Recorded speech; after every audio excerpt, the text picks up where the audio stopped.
Hey everybody, Manderlin here with an update on my road to max. So I've been working on my Reaper tasks every day, and I got enough points to get the Hydrix again. Originally, I planned on selling it for money, but I got some tips suggesting that I should use it to get the Ring of Death instead. So I sold my Luck of the Dwarves and got more money back compared to what I paid for it at the time. And then I exchanged it for a Ring of Fortune. It's a lower tier luck ring, but it's still something, and until I get the Grace of the Elves, I think I'll be fine with it for now. So there we go, got myself a Ring of Death. My deaths have been getting pretty pricey lately, so this will be some nice help. Speaking of Reaper tasks, I got Twin Furies, and I usually skip doing them, but this time around I decided to try it and see how I do with the mechanics. It didn't start off too well, as you can see from the snippet of the live stream I did it on. Almost forgot to look at the timing of that.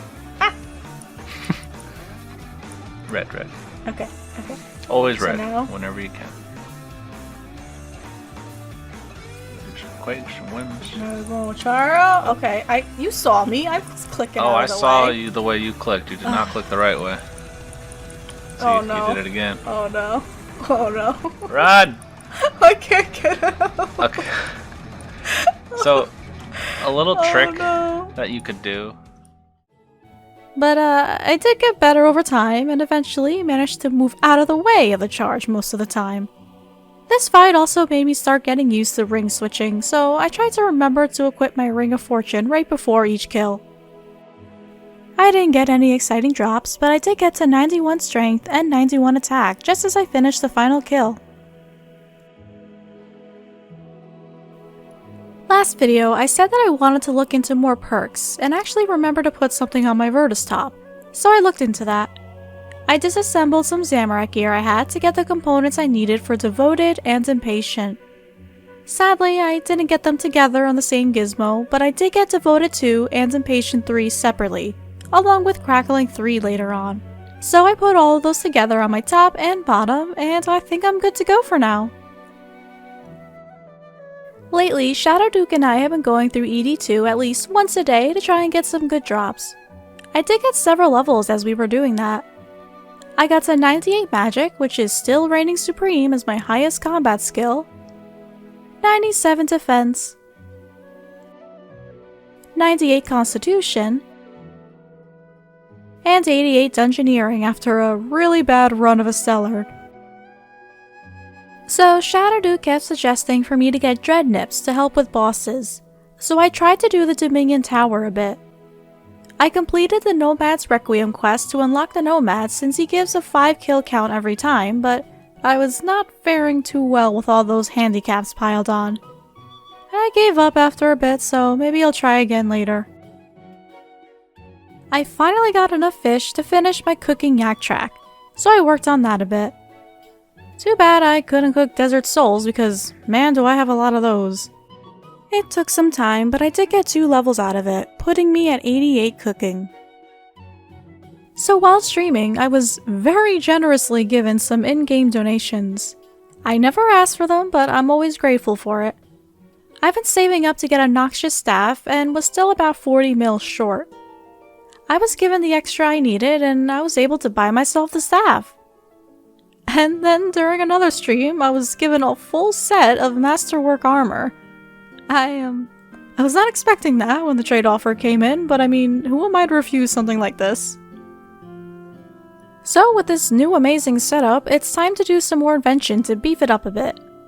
I got a lot of invention levels while doing various things with that. I finally bought myself some extreme invention potions and went through all of the available blueprints to get those done. Between that and some siphoning here and there, I got up to 85 invention. The blueprint I'm really excited for is unlocking the ancient gizmos so I can get better perks. I made a whole bunch trying to get the right combo.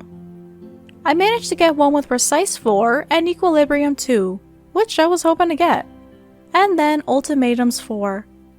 I was trying to get Crackling with that second one, but no luck. Since I do use Omnipower occasionally, I still get some use out of the ultimatums, so I put that on my staff for now. I tried to get Crackling for my Masterwork top, but no luck with that either. I'll keep trying as I get more components. Aside from that, I've really progressed on my yak track.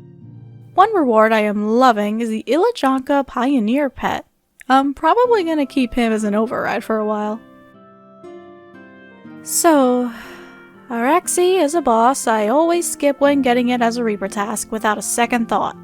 It was a boss that Shadow Duke, who has a higher combat level and has better gear than me, kept struggling with. So I told myself I wouldn't even think about fighting her until he at least defeated her. And then he defeated her. So when I got Araxxi as a task again, I reluctantly agreed to try it out since I now have a better weapon and some good perks on it. I actually did my first fight during a live stream, so I'm gonna show some snippets of the live footage I have of that. So you're standing like really close to him. Try moving one square back. Back? Yeah, one square back. So that way when he pulls you in, you can like clearly see it. Because if you're standing like right up to him, you're not going to be able to notice. So you're like in between his two front claws. You want to be slightly out of them pretty much. Alright, okay. So the idea is you want to pretty much kill all the minions in this phase. It's a little bit difficult if you deal a lot of damage and you can't really do much about it. I have a problem with keeping up with all of that and knowing... I'm just too strong. My muscles just kill him. Yeah, so far my biggest hurdle to cross is just keeping track of all these spiders and making sure I kill the mirrorbacks. Yeah, honestly, I feel like phase 3 is like the hardest part. There's the most going on.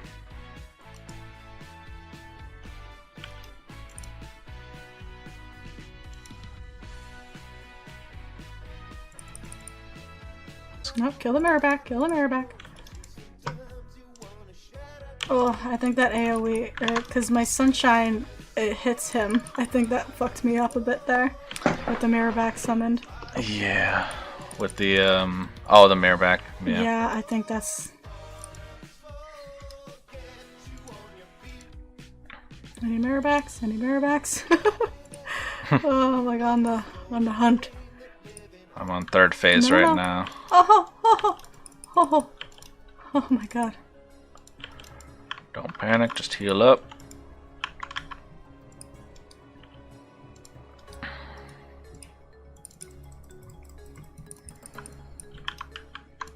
I'm sorry, you might have told me, but I was just so caught up and couldn't hear it. What do I do when how do I know when this phase is done? You'll know. Don't worry about it. Just do your okay. thing, you'll know. So, with that poison spider that has the blue bar, you'll actually see him before he spawns. Araxxi is going to shoot like this kind of dark gray blob. Okay. Ugh. And it's going to leave a little pool on the ground. So you'll be able, you kind of like see it. Oh, like the acidic spider you said? What? Alright, don't worry about it. Just pay attention to that fight. So there's going to be no minions, but he's going to do all the phases, like all the mechanics from each phase. So he's going to cleave you, he's going to trap you. When he's at 25,000 health, he's going to spit out this black blob that's going to jump around you a couple times, and then it'll land on you. Only once it lands on you and hits you with like around a 2,000 hit, you're going to want to run away. And then it's going to bounce around you again. It's at 25,000 HP that's going to happen. Okay, I might need it. Whoa, what happened there? I'm not really comprehending right now. Don't worry about it. Just keep going.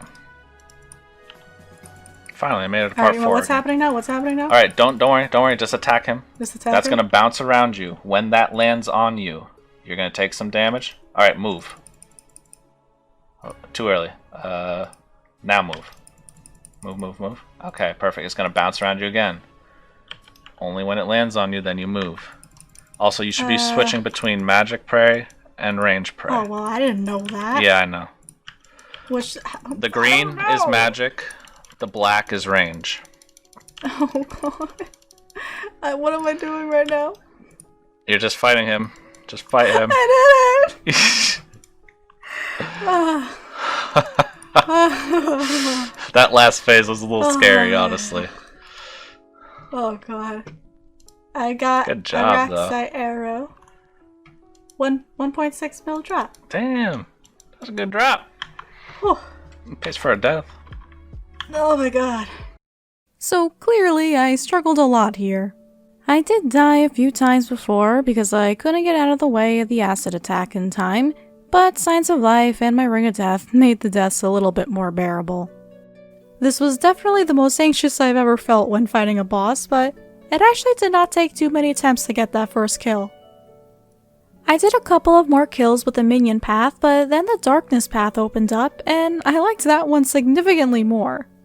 I did so much better with that path and got out the rest of my kills pretty fast with only a few deaths from stupid things like not noticing the exploding minions sneaking up on me. Over time, I did get a lot better with some mechanics, like avoiding the cleave, anticipating the web trap, and knowing which direction to dodge when he was charging at me. I kinda got the hang of prayer switching in the final phase too, but I still struggle with the putrid acid attack. I get that I'm supposed to let it hit me once and then move over one space, but I need to work on my timing with that.